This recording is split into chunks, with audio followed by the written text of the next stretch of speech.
اچھا، جب مسئلہ ترک رفع الیدین کا آتا ہے تو امام اعظم ابو حنیفہ رحمہ اللہ تعالی سے ضد اور عناد کی بنا پر صحیح احادیث پر بھی اعتراضات اٹھائے جاتے ہیں، ان کو بھی رد کر دیا جاتا ہے۔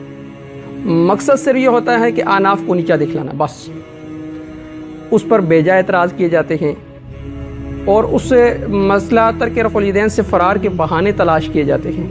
یہ میں نے فرار کا لفظ اس لیے استعمال کیا کہ جناب نے اپنا ایک کلپ ریکارڈ کروایا، اس کا عنوان یہ تھا کہ رفع الیدین سے فرار کے بہانے، اس لیے میں نے یہ لفظ استعمال کیا۔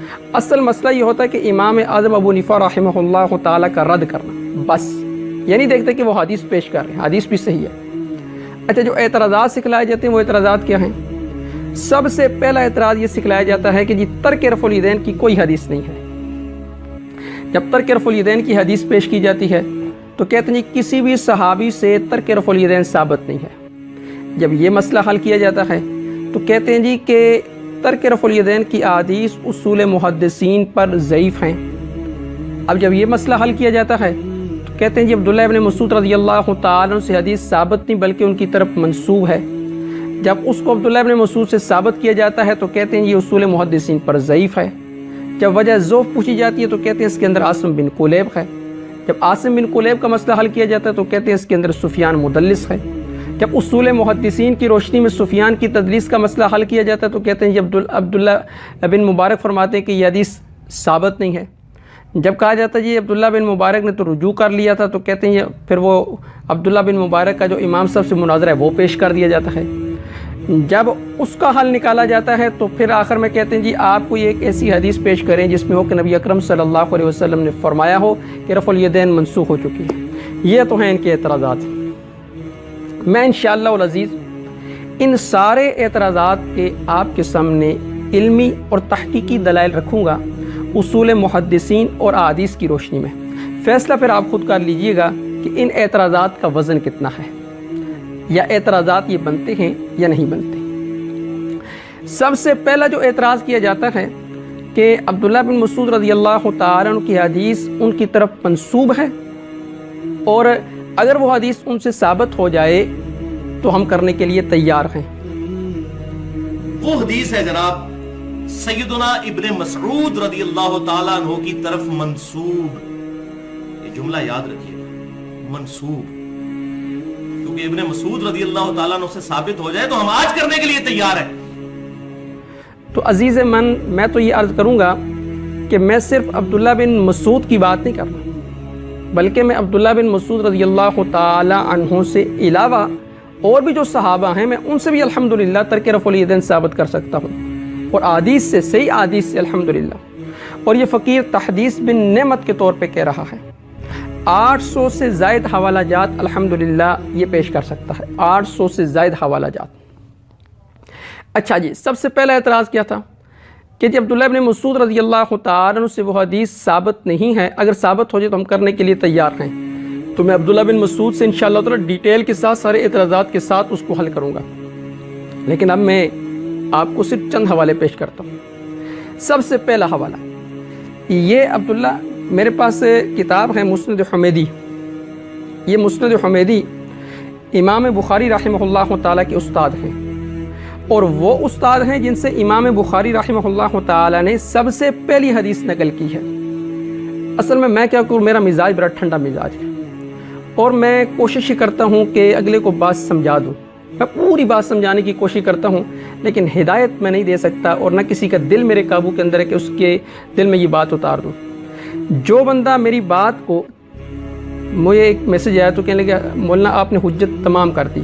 میں نے کہا جی جتنے بھی اہل عقل ہیں وہ میری بات کو سنتے ہیں، سننے کے بعد میری دلیل پر غور کرتے ہیں، میرے الزامی جواب کو سنتے ہیں، پھر اس کے بعد واقعتاً وہ تسلیم کر لیتے ہیں کہ مولانا آپ نے پوری بات سمجھا دی، آپ نے سمجھانے کا حق ادا کر دیا ہے۔ اور جنہوں نے اپنی زندگی کا یہ نصب العین بنا رکھا ہے اور اپنا مقصد بنا رکھا ہے کہ ہم نے تو رد کرنا ہی کرنا ہے اور ہم نے اس کا جواب دینا ہی دینا ہے، تو ان کے دل کے اندر میں بات نہیں ڈال سکتا۔ تو یہ مسند حمیدی، امام حمیدی رحمہ اللہ تعالی، امام بخاری رحمہ اللہ تعالی کے استاد، جن سے امام بخاری رحمہ اللہ تعالی نے سب سے پہلی حدیث نقل کی ہے۔ اب یہ عبداللہ بن عمر رضی اللہ تعالیٰ عنہ کی حدیث لے کر آئے ہیں۔ اور حدیث کے الفاظ یہ ہیں، کہتے ہیں کہ رأیت رسول اللہ صلی اللہ علیہ وسلم، میں نے نبی اکرم صلی اللہ علیہ وسلم کو دیکھا۔ تو یہ عبداللہ بن عمر رضی اللہ تعالیٰ جو ہیں، میں یہاں تھوڑی وضاحت کر دوں، ان سے 3 طرح کے عمل حدیث میں ملتے ہیں۔ پہلی تکبیر کے وقت رفع الیدین کرنا، رکوع اٹھتے اور رکوع جاتے وقت اور رکوع سے اٹھتے وقت، اور سجدوں کی۔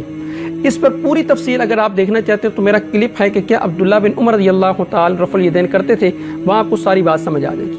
تو یہاں تو صرف میں ترک کے دلائل بیان کر رہا ہوں نا۔ تو فرماتے ہیں کہ میں نے نبی اکرم صلی اللہ علیہ وسلم کو دیکھا کہ جب انہوں نے نماز شروع کی تو رفع الیدین کی۔ وَإِذَا أَرَادَ أَن يَرْكَعَ وَبَعْدَ مَا يَرْفَعُ رَأْسَهُ مِنَ الرُّكُوعِ، جب آپ نے رکوع کا ارادہ کیا اور رکوع سے سر کو اٹھایا تو فَلَا يَرْفَعُ وَلَا بَيْنَ السَّجْدَتَيْنِ، نہ آپ نے رکوع کے وقت رفع الیدین کی اور نہ آپ نے سجدوں میں رفع الیدین کی۔ اب اس حدیث کی سند بالکل صحیح ہے۔ اب ظاہر بات ہے حدیث کی سند صحیح ہے تو حدیث ثابت ہو گئی، تو اب ان کو چاہیے تھا اس بات کو مان لیتے اور اپنی تعصب کی جو اینک لگا رکھی اس کو اتار دیتے اور کہتے جی صحیح حدیث ہم عمل شروع کر دیں۔ مجھ سے ایک ساتھی کہنے لگا جی کہ بندہ اہل حدیث ہو جانے کے بعد، یہ مرزا صاحب کے ٹائے جر جانے کے بعد وہ حدیث کو کیوں نہیں مانتا؟ میں نے کہا جی پہلے اس کے دل کے اندر حدیث کا احترام ہوتا ہے۔ اب جب وہ ظاہر بات ہے کہ مرزا صاحب کے ٹائے چڑھ جاتا ہے تو وہ اس کے دل میں سے حدیث کی محبت کو نکال دیتے۔ اب اس کے سامنے صحیح حدیث بیان کریں تو وہ اس میں سے نا وہ کیڑے نکالے گا، یہ ایسے ہے یہ ایسے ہے۔ اب یہ صحیح حدیث ہے نا، اس میں آتا ہے رکوع میں بھی نہیں کرتے تھے اور سجدوں میں بھی نہیں کرتے تھے، دونوں بات سامنے آ گئی۔ اب ظاہر بات ہے چاہیے تو یہ تھا کہ اس بات کو مان لیتے، لیکن بجائے ماننے کے اب چلے جاتے ہیں جی، کہتے ہیں جی اب اس کا ہمیں جواب دیں۔ اب تحقیق تو ہوتی نہیں ہے، مقصد جواب دینا ہوتا ہے، تو آ کر اعتراض کرتے ہیں جی کہ اس میں امام حمیدی رحمہ اللہ تعالیٰ کا سما امام زہری رحمہ اللہ تعالیٰ سے ثابت نہیں ہے۔ جی واقعتاً آپ کی بات اگر تھوڑی دیر کے لیے ہم تسلیم کر لیتے ہیں کہ امام حمیدی کا امام زہری سے سما ثابت نہیں ہے، آپ تحقیق کر کے یہ تقلید کر کے آئے ہیں، تو ظاہر بات انہوں نے کسی سے پوچھا ہوگا۔ تو میں نے کہا جی آپ تحقیق نہیں کرتے، آپ تقلید کرتے ہیں، اور ان بیچاروں کا بھی یہ حال ہے۔ ان کی حالت یہ ہے کہ ان کو دیکھ کر کتاب پڑھنی نہیں آتی۔ وہ ایک حاشیہ تو اس میں لکھا تھا کہ نیز میری کتاب الاسانید الصحیحہ، یہ زبیر علیزئی صاحب نے لکھا ہے جزء رفع الیدین میں، تو اس کو جناب یہ پڑھتے ہیں کہ نیز میری کتاب میں لکھا کہ الاسانید الصحیفہ، اور پھر کہتے ہیں نیز میری کتاب دیکھیں کتاب الاسانید الصحیفہ فی اخبار ابی حنیفہ۔ الاسانید کو بھی ساکت پڑھا اور صحیحہ کو صحیفہ پڑھ دیا۔ چلے ہم پھر بھی اس نظام رکھتے ہیں، ہم کہتے ہیں جی کوئی بات نہیں، غلطی سے منہ سے نکل گیا ہوگا، ہم چلے اس بات کے پیچھے بھی نہیں پڑھتے۔ لیکن حقیقت یہ ہے کہ دیکھ کر بھی ان کو پڑھنا، جس بندے کو دیکھ کر پڑھنا نہیں آتا وہ کیا تحقیق کرے گا، عربی عبارتوں کی کیا تحقیق کرے گا؟ تو اصل میں اس میں ہوا یہ ہے کہ اس کی سند میں کاتب کی غلطی سے سہون جو سفیان کا درمیان میں واسطہ تھا وہ رہ گیا ہے، یہ سہون غلطی ہو گئی ہے، اور اکثر کمپوزنگ کے اندر یہ غلطی ہو جاتی ہے، کاتب سے غلطی ہو جاتی ہے۔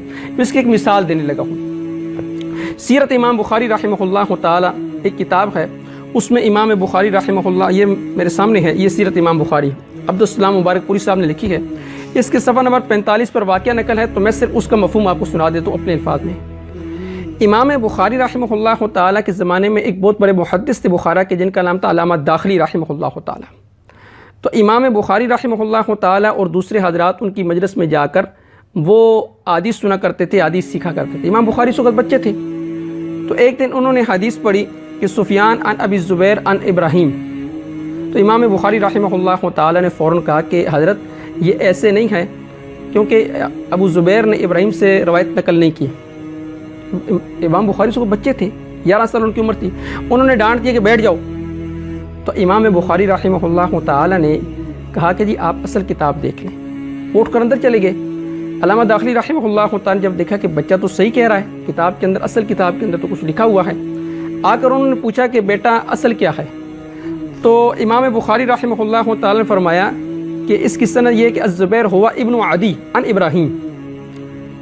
اب دیکھیں ایک بہت بڑے محدث تھے، بیان کرنے میں غلطی ہو گئی، تو جب امام بخاری رحمہ اللہ تعالی نے بتلایا تو وہ اصل کتاب دیکھنے کے لیے گئے، تو گویا جب اصل کتاب دیکھی تو اس میں کیا تھا؟ الزبیر ہوا ابن عدی۔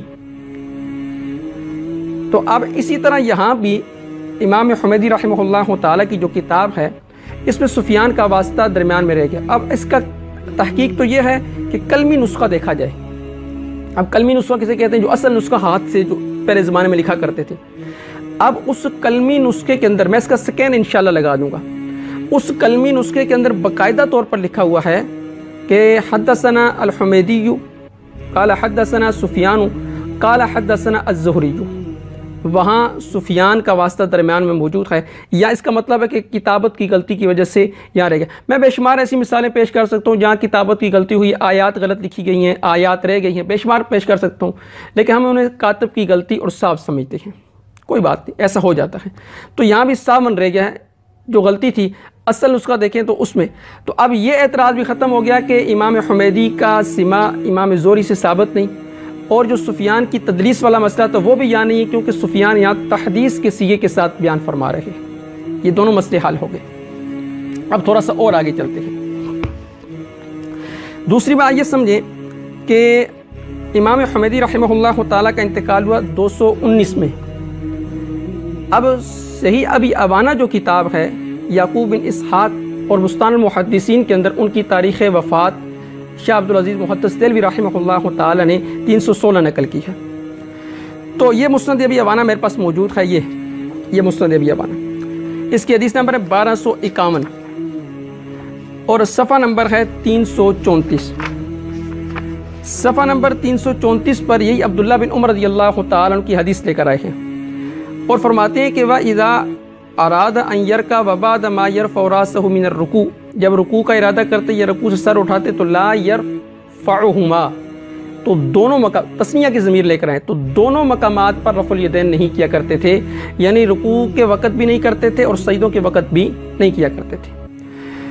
اب مسئلہ رہ گیا کہ امام حمیدی رحمہ اللہ تعالیٰ نے بھی یہی بات نقل کی کہ عبداللہ بن عمر رضی اللہ تعالیٰ نے رکوع کے وقت بھی اور سجدوں کے وقت رفع الیدین نہیں کیا کرتے تھے. امام ابو عوانہ رحمہ اللہ تعالیٰ نے بھی یہی بات نقل کی کہ رفع الیدین رکوع اور سجدوں میں نہیں کیا کرتے تھے. وہاں جو سند کا مسئلہ تھا وہ امام ابو عوانہ رحمہ اللہ تعالیٰ نے یہاں نقل کر دیا. یہ کہتے ہیں کہ السائق بمکہ، یا سائق سے مراد محمد بن اسماعیل السائق ہیں. اسی کتاب کے صفحہ نمبر 75 پر باقاعدہ طور پر ان کا نام یہ نقل ہے کہ محمد بن اسماعیل سائق. میں اس کا سکین انشاءاللہ تعالی لگوا دوں گا.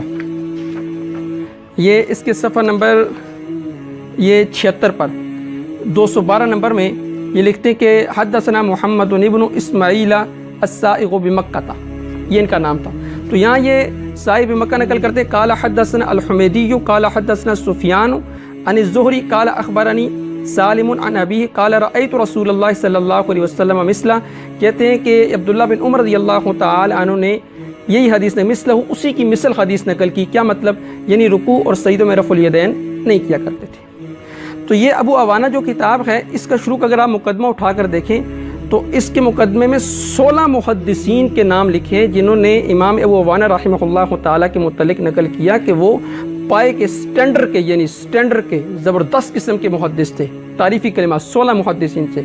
اور تدریب الراوی کے اندر امام جلال الدین سیوطی رحمہ اللہ تعالیٰ نے باقاعدہ طور پر یہ نقل کیا ہے سیوطی رحمہ اللہ تعالیٰ نے کہ یہ ابو عوانہ ہے الصحیحین، یعنی بخاری اور مسلم کی شرط پر اس کی حدیث نکالی گئی ہے.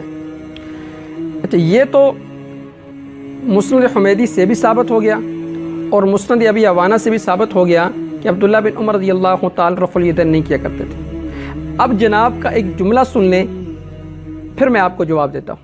میں تسی جننے آلو فٹ کرو گے میں تانوں اتنے ہی آلو اور فٹ کراں گا. اسی ایسے آلو فٹ کریں گے کہ اس طرح چپس نہیں کھاتے ہوں گے کسی نے. جناب نے کہا تھا آپ جیسا آلو فٹ کریں گے ہم بھی اسی طرح کا آلو فٹ کریں گے اور آپ کو ایسی چپس بنا کے دیں گے کہ آپ نے ایسی چپس نہیں دیکھی ہوگی. تو میں اب آپ کا جملہ آپ کو لٹانے کو، میری اصل میں مزاج ہے میں جملہ لٹاتا ہوں. آپ جیسا آلو فٹ کریں گے ہم اس کو کاٹیں گے نہیں، ہم اس کی مشین آگے لگائیں گے، مشین لگا کے اس کی چپس بنائیں گے. چپس بنانے کے بعد پھر وہ چپس پکا کر آپ کے سامنے پیش کریں گے. صرف پیش نہیں کریں گے، اس کے اوپر کیچپ بھی ڈالیں گے. پھر آپ کو کھلانے کے بعد پھر آپ کے سامنے یہ دونوں حدیثیں پیش کریں گے اور کہیں گے جناب آپ نے کہا تھا کہ اگر حدیث ثابت ہو جائے تو ہم عمل کرنے کے لیے تیار ہیں. چپس بھی آپ نے کھا لی، کیچپ بھی آپ نے کھا لیا، اب برائے مہربانی آپ اس حدیث پر عمل بھی کر لیں تاکہ آپ اپنی بات میں سچے بھی ثابت ہو جائیں.